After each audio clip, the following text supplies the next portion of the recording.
2029, Mike McGann. And finally, for the Tree Commission expiring 12/31/27, like all the others, Jean Laughingwell and Ella Seifert. How's it going, y'all? Aiden Anderson here with the Moscow Minutes. I am happy to announce that we've made it to the last City Council meeting of 2024. Did all those loose ends from the year end up getting tied off? Well, let's take a look. The meeting began with a rather large set of mayoral appointments to various city commissions. This is typical for an end-of-the-year meeting, as a lot of commission seats expire at the end of the year and need to be renewed before the council meets in January.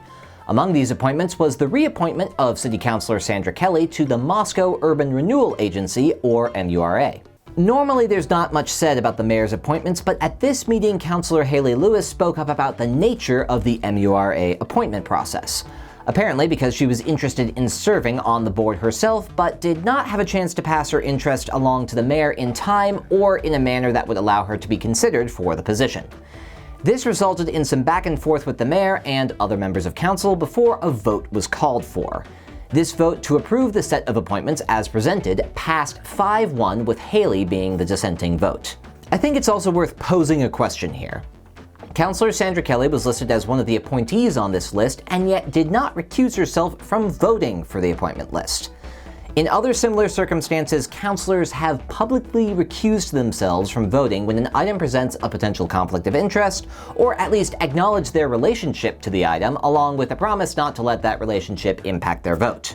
It could very well be that this appointment vote was outside the scope of any recusal rules, but without clarity on the rules in the moment, it remains a little ambiguous. I can see such an action raising a few eyebrows since it went unmentioned. It's at least one of those subtle things that engaged citizens ought to be paying attention to and at least asking questions about. The council heard public comment from some members of the Palouse Pickleball Club about pickleball infrastructure needs before moving on to their first action item. Scott Bontrager presented on the new City Limits Ordinance. State code requires that taxing districts, like the city, which alter their boundaries in a given year must prepare and file a new description of the updated legal boundary before the 10th of January of the coming year.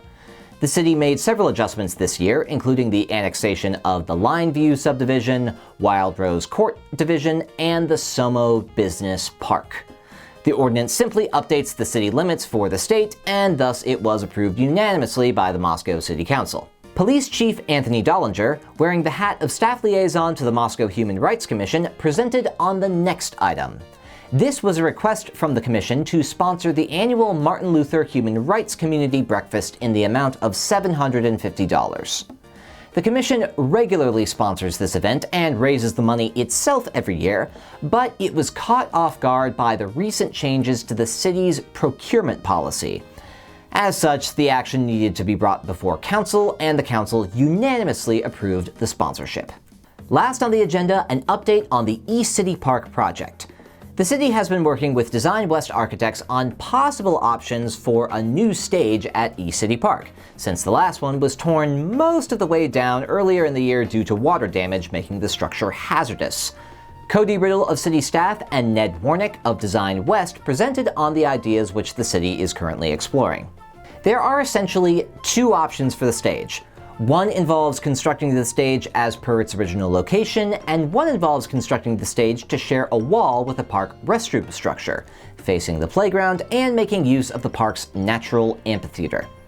The former faces the challenges associated with increased costs, a smaller seating area, and needing to remove 3 large trees, while the latter faces difficulties with grading and landscape repair. The former would result in less disturbance of the landscape, while the latter would be somewhat cheaper, eliminate issues with the sunset for performers, increase seating space, and minimize paving needs. Stakeholders associated with the project showed unanimous support for the new location by the restroom, and they are now looking for opportunities for public outreach on the subject through the coming winter and spring months. Council deliberation brought forth a number of questions about outreach opportunities, logistics of stage usage with the different locations, and ways to honor the previous old stage and volunteers who set up there. In particular, Haley Lewis expressed that she was much more encouraged about the status of the project than she had been in previous months. Another repeated idea from the council was that parents watching their children on the playground would have a much easier time paying attention to both their children and events on stage with the new location than with the old. That being said, this was just an update, and so no action was taken by the council other than to accept the report. I'm sure we'll be hearing more about the stage in the months to come. That's all I got for you this week. I encourage all of you to do what the City Council will be doing next week and take a break to celebrate the season with friends and family. I will be doing that myself, but I will still be working to keep you posted on the latest local goings-on all the same.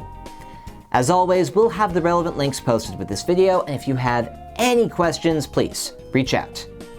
I'm Aiden Anderson with the Moscow Minutes. We'll see you next time.